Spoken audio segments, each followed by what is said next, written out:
Hello and welcome to another Tactical Corner where we look at the battle report that was released earlier this week. And in this Blitz mission, we have the Eldar facing off against the Primaris Crimson Fists as they defend.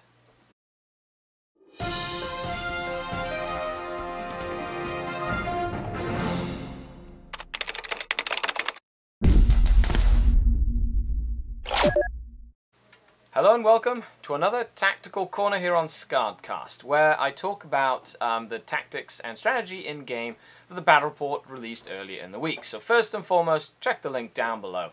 A big thanks to all the patrons that support the channel. Thanks to your support, I get to make cool battle reports like this. Check the link below if you'd like to support as well and unlock some cool perks, pre-releases, giveaways, and more. So, Primaris Space Marines have been a very strong contender every time I play them.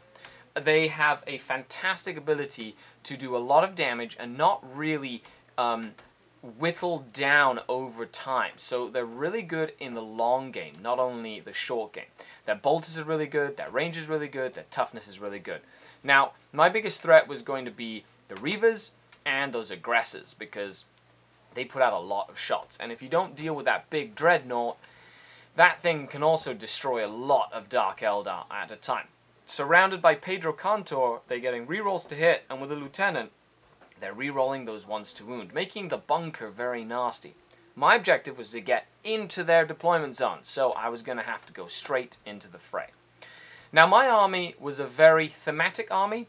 They do recommend that you play an army with few to no units that can fly to force you to have to grind up the field. So I, took a few Coven units. I did take the birds to act as a screen, and I took large blocks of infantry that would just whittle down the enemy and I was hoping would survive an onslaught.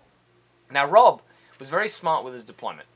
He did use the secret deployment to his advantage and put some strong Reavers in reserve on the left-hand side back end, as well as most of the stuff in the front with his heavy-hitting shooting units in cover or out of line of sight behind his forces ready to mop up my army.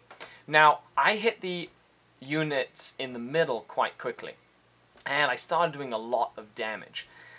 But it was the reserves that Rob had in play that really turned the tide in his game. I got rid of all the units in the middle pretty quickly, the Dreadnought, the Intercessors, but it was the Reavers, or the Reavers with their close combat weapons, and the Aggressors and the Hellblasters that really put the pain on my largely infantry force, especially those Aggressors.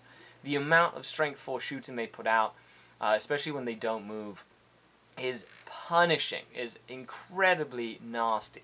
So, although I got the head on the objectives and up in the field, my army essentially ran out of steam. One of the key points of this battle was losing the Avatar.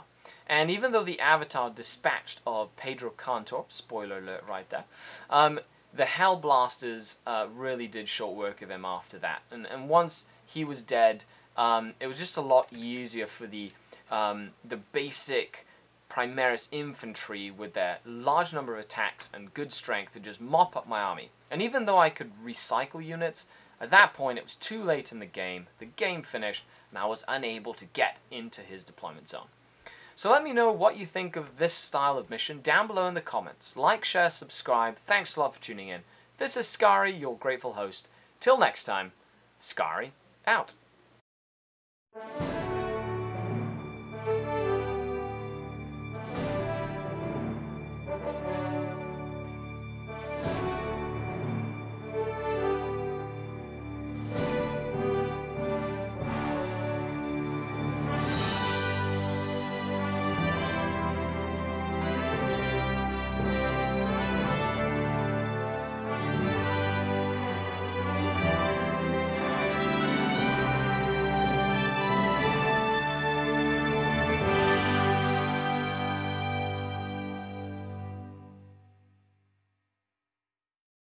It's an exclusive. We're playing the game. Lots of shooting.